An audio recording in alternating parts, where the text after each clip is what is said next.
जली जाए पहाड़ियाँ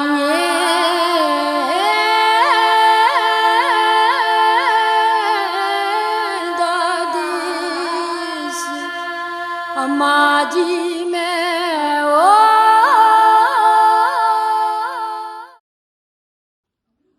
नमस्कार, हमारे YouTube channel the Jammu files और द गर्ल जम्मूदी में आप सभी का स्वागत। इस बार का वीडियो थोड़े विलंब से बन रहा है। हमारे चीफ एडिटर साहब दिल्ली गए हुए थे, अब पहुंचे हैं, तो बहुत से मुद्दे हैं जिन पर मुझे आपसे वार्तालाप करनी है, पर एक एक करके हर मुद्दे पर वार्तालाप करेंगे और इसका वीडियो बनाएंगे। आज जो चर्चा जम्मू में चल रही है, नेशनल लॉ यूनिवर्सिटी की है। जम्मू में इस बात का विरोध हो रहा है कि नेशनल लॉ यूनिवर्सिटी वैली में क्यों जा रही है। मुझे इस विरोध में कोई ज़्यादा तत्व नहीं दिखाई देता है, कोई बड़ी वजह नहीं है। Law university, central law university अगर वैली में बनती है तो क्या हो जाएगा। वो सोसाइटी जो लॉ लेसनेस पे चलती है, वो सोसाइटी जहाँ पर भारतीय संविधान को कोई समझा ही नहीं जा रहा, भारतीय पार्लियामेंट के कानूनों को कोई समझा ही नहीं जा रहा, वह सेंट्रल गवर्नमेंट की लॉ यूनिवर्सिटी एस्टेब्लिश होती है तो एक प्रकार का ब्लो है उनके ऊपर, उनकी सोच के ऊपर। जो लोग हमारे संविधान को, हमारे कानून को नहीं मानने की बात करते हैं, हालांकि सभी ऐसे नहीं हैं, कुछ सेक्शन ऐसी भी है जो भारतीय संविधान का सम्मान करती है। पर मैं दूसरे एंगल से बात करता हूँ। Law university, central law university Jammu में बनती है तो जम्मू को क्या मिलता है। कुछ लोगों को स्टडी अपॉर्चुनिटीज मिल जाएंगी, कुछ लोगों को सर्विस अपॉर्चुनिटी मिल जाएगी। कुछ लोगों को यहाँ IIM, IIT वगैरह जो बने हैं उसमें जम्मू को क्या मिला है, इस पर भी विचार करना चाहिए। मैं ये कहता हूँ कि हम जम्मू के लोगों को इसके विपरीत और बहुत से विषय हैं जिन पर हमको एडवांस एजुकेशन सिस्टम की ज़रूरत है।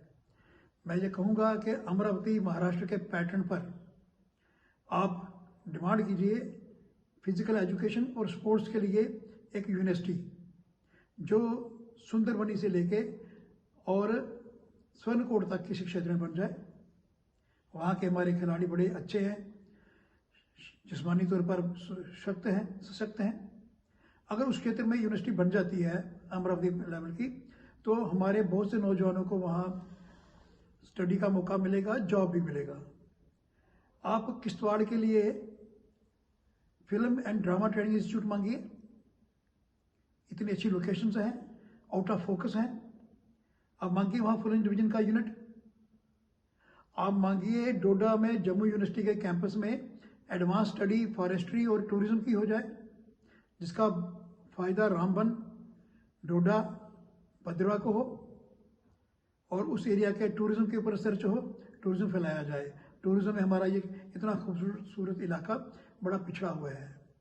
उधमपुर में वायदा हुआ था कि शुद्ध महादेव में योग का इंस्टीट्यूट बनेगा, वो कहाँ तक बना है अभी तक कोई पॉजिटिव रिपोर्ट नहीं आई है।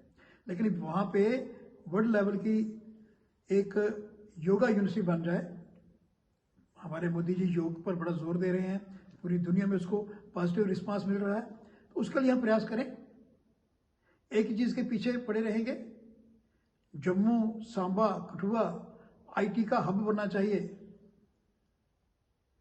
हमारे बच्चे बेंगलोर में, हैदराबाद में नहीं, पूरी दुनिया के अलग अलग देशों में हैं। आज जम्मू में 25-30% ऐसे घर हैं जहाँ केवल माता पिता रह गए हैं, बच्चे बाहर चले गए हैं, वृद्धाश्रम बन गए हैं। तो उनको यहाँ जॉब मिले, हमारे इन 3 डिस्ट्रिक्ट में जॉब मिले। इसलिए एजुकेशन और कंप्यूटर एजुकेशन का यह हब बनाने के लिए आप जोर लगाएं, प्रयास करें, आगे की ओर बढ़ें।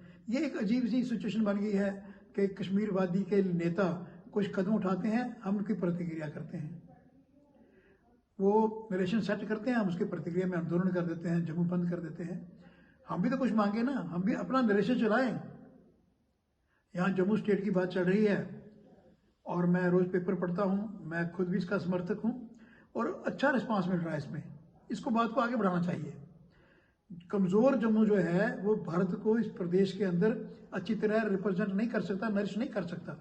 जम्मू निगलेक्ट के कारण, रिवेंजफुल एटीट्यूड के कारण जो कश्मीर के नेताओं का है, इसकी अनदेखी के कारण बहुत पीछे पीछे धीरे धीरे कमज़ोर होता जा रहा है। जैसे मैंने निवेदन किया, हमारी अगली पीढ़ी जो है जम्मू छोड़कर बाहर जा रही है। तो इसलिए आईटी सेल यहाँ बने, आईटी एजुकेशन यहाँ पे हो, ये जो आर्टिफिशियल इंटेलिजेंस है उसके लिए यहाँ ट्रेनिंग का सिस्टम हो। तो ये 3 डिस्ट्रिक्ट इस तरीके से हम खड़े हमारे पहाड़ी इलाके, उसमें टूरिज्म का बहुत पोटेंशियल है, इलेक्ट्रिसिटी जनरेशन का बहुत बड़ा यहाँ पे पोटेंशियल है। तो ये एक वायबल एक स्टेट अच्छी बन सकती है, जो जिसका फ़ायदा कश्मीर के अंदर भी हो सकता है। कश्मीर के राष्ट्रवादी लोगों को, खास करके कश्मीरी पंडितों के पीछे एक बहुत बड़ा ताकतवर हाथ पीछे खड़ा हो जाएगा जम्मू।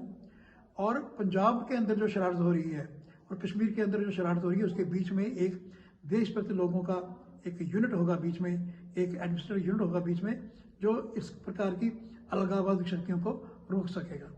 तो मैं उसके पक्ष में हूँ, लेकिन जो इसके पक्ष में बोल रहे हैं उसको चाहूँगा कि और डाटा क्रिएट करें, वायबिलिटी बताएं स्टेट की। और उसका मतलब ये नहीं है कि कश्मीर हमारे हाथ से चला जाएगा। कई लोग कहते हैं कि जम्मू अलग हो गया तो कश्मीर हाथ से चला जाएगा। कश्मीर अगर देश के साथ है तो कुछ कश्मीर के लोग जो हैं भारत के संविधान को मानते हैं, उसकी वजह से, या फिर जो शरारत पसंद लोग हैं उनके खिलाफ सिक्योरिटी फोर्सेज वहाँ तैनात हैं, उसके कारण है। तो उसमें जम्मू के हट जाने से कोई फर्क नहीं पड़ता। इस वक्त जम्मू की से कश्मीर के प्रशासन के मामले कुछ भी नहीं है, तो भी कश्मीर देश के साथ है। इसलिए इस सोच से तो आगे बढ़ना चाहिए। और जो हमारे सोच समझ वाले लोग हैं, थिंकर्स हैं, उनको अपने आर्गूमेंट में और बल लाना चाहिए। मैं भी प्रयास करूंगा, लेकिन मैं ये कहूँगा कि सेंट्रल लॉ यूनिवर्सिटी को इशू मत बनाएं। और हमारी प्रदेश की सरकार, जिन्होंने जम्मू कश्मीर को 2 पलड़े बना के तोलना शुरू कर दिया, गलत किया, उनको चाहिए कि अगर वहाँ यूनिवर्सिटी बनती है तो एक कैंपस का जम्मू में भी दे दें, क्या फ़र्क पड़ेगा। तो इसलिए ऐसे इशू पर चर्चा ना करते हुए हम अपने लिए कुछ मांगें, जम्मू कश्मीर के लिए कुछ मांगें। बहुत पोटेंशियल है टूरिज्म का यहाँ, इतनी सुंदर पहाड़ियाँ हैं, इतनी झीलें हैं, जहाँ कोई गया नहीं अभी तक। तो वो जम्मू कश्मीर स्टेट इकट्ठा होने के कारण वो फोकस में आ ही नहीं पाई। इतने इतने सुंदर इलाके फोकस में आ ही नहीं पाए, इतनी ज़बरदस्त मिनरल्स हैं यहाँ पे, वो फोकस में आ ही नहीं पाई। अगर फोकस में लाना है देश हित में, राष्ट्र हित में, राष्ट्रीय एकता अखंडता हित में, तो एक बार विचार करना चाहिए, पॉलिटिकल पार्टीज को विचार करना चाहिए कि जम्मू को हम कब तक ऐसे ही शिकार बना के रखेंगे, अलगाववाद का, रिवेंजफुल एटीट्यूड का कश्मीर के नेताओं के। इस वक्त अगर जम्मू को खड़ा करेंगे, कश्मीर भी शक्तिशाली होगा, पूरा जम्मू कश्मीर के अंदर भारत शक्तिशाली होगा। आपने मेरी बात ध्यान से सुनी, आप गौर करेंगे। बहुत बहुत धन्यवाद।